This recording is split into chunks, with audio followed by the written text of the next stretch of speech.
한 대학병원의 피부암 수술 통계를 살펴보면 6년 전과 비교해 2배 가까이 늘었다. 그렇다면 피부암이 급증하는 이유는 뭘까? 최일순 씨는 축구 마니아다. 25년 전 뇌졸중 전조 증상을 겪은 후부터 일주일에 2번씩 축구를 하고 있다.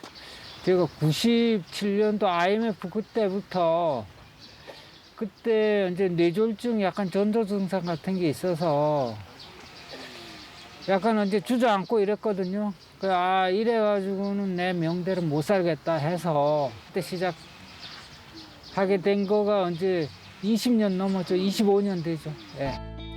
축구를 시작한 후 건강을 되찾았지만 그는 며칠 전 피부암 수술을 받았다. 작았죠. 거의 조그만 했는데 아물지 않으니까 이상하다 생각하고 자꾸 피떡이 맺혀요. 그 세수하다 보면 거기서 끼어내려가고 다시 피가 나고. 콧등에 작은 점이 생긴 건 2년 전. 그는 건강하게 보이기 위해 얼굴을 검게 태웠던 것이 피부암의 원인이 될 줄은 전혀 예상하지 못했다. 네, 일어나세요. 고생하셨어요. 가장 많이 이야기하는 것이 이제 자외선입니다.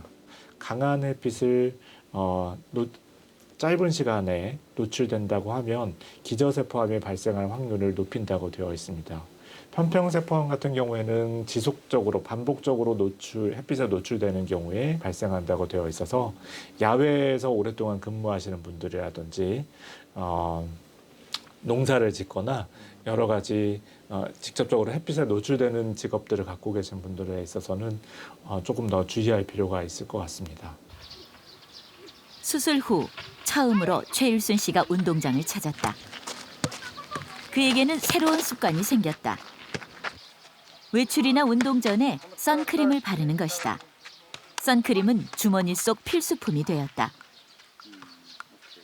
뭐 여태까지는 자만하고 뭐 괜찮겠지 하고 이랬는데 이제는 이제 운동할 때뿐만 아니라 외출할 때도 자외선 강하고 뭐 이런 날은 햇빛 나는 날은 무조건 바른다고 이렇게 생각을 하고 있어요.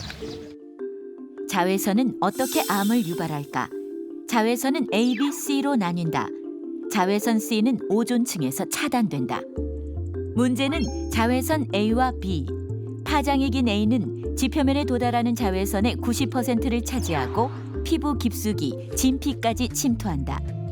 자외선 B는 표피를 빨갛게 태울 정도로 강력하다. 바로 이 2가지 자외선이 피부 세포 내에 있는 DNA를 변형시키고 손상시켜 피부암을 유발한다. 우리가 자외선을 조심해야 하는 이유다. 자외선 B는 유전적 변이와 주로 관련돼 있고 자외선 A는 활성산소를 유발하면서 그게 세포에 대한 스트레스로 작용하기 때문에 그게 또 암을 유발시키는 그런 효과가 있는데요.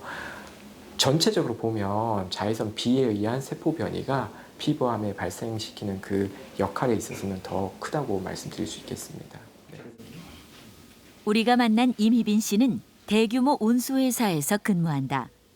그는 업무 때문에 자외선에 지속적으로 노출됐다. 사실 뭐 이렇게 사무실에 있다 후딱딱 뛰어나가고 또 이렇게 뭐 일 처리하고 왔다 갔다 하다 보니까 사실 뭐 선크림 바르는 것을 좀 등한시했죠. 이창우 씨도 상황은 마찬가지. 그는 자전거 타기와 바다 낚시를 좋아했다. 하지만 선크림을 바른 적은 없었다. 자전거 타고서 휴일이면 자전거 타고 많이 한강 가르다 이런 데 돌아다니고 의정부도 가고 팔당도 가고 양평도 가보고 뭐 많이는 돌아다녔어요. 그렇다면 최근 피부암이 급증한 이유는 뭘까? 전문가들은 여가 시간 증가에 따른 레저 활동 변화를 지목한다. 야외 활동과 해외 여행이 늘면서 자외선 노출이 많아졌다. 흐린 날도 조심해야 한다. 실내에 있을 때도 유리창이 자외선 B는 차단은 좀 잘하지만 자외선 A는 완전히 차단시키지 못합니다. 햇볕에 아주 좀 예민하신 분들은 조심하셔야 되고요. 야외에 나가실 때는 구름이 낀 날씨에서도 자외선 A, B는 전달이 되기 때문에 선크림을 바르고 그런 게 조심하셔야 됩니다. 특히 젊은 시절 자외선 노출이 많았다면 피부암에 대해 경각심을 가져야 한다. 올해 88살인 김성규 씨는 팔의 염증을 치료하던 중 피부암을 발견했다. 팔도 조직 검사를 하시고 코도 조직 검사를 하시고 그랬는데 팔은 괜찮으시고 코가 문제라고 하시고 병원에서 코 위 작은 점은 기저세포암으로 진단됐다. 점은 10년 전 처음으로 나타났다. 농촌에서 태어난 김성규 씨는 50년간 농사를 지었다.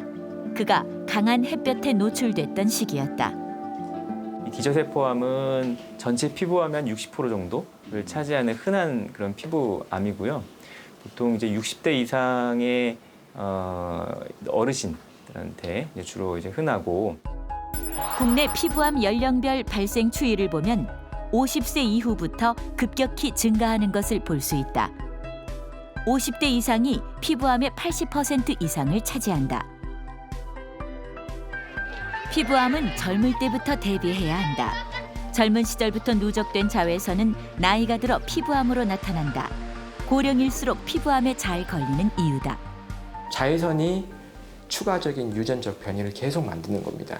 그래서 자외선에 계속 노출되고 그게 축적될수록 추가적인 이상한 유전적 변이가 진행이 되기 때문에 그런 진행이 되면 결국은 암세포로 진행이 되는 겁니다. 네. 젊을 때부터 이 자외선 차단제를 꾸준히 좀 사용을 함으로써 예방할 수 있는 측면도 있기 때문에 특히 햇빛 노출이 많은 경우에는 자외선 차단제를 잘 사용을 할 것을 권고를 드리고 싶고요.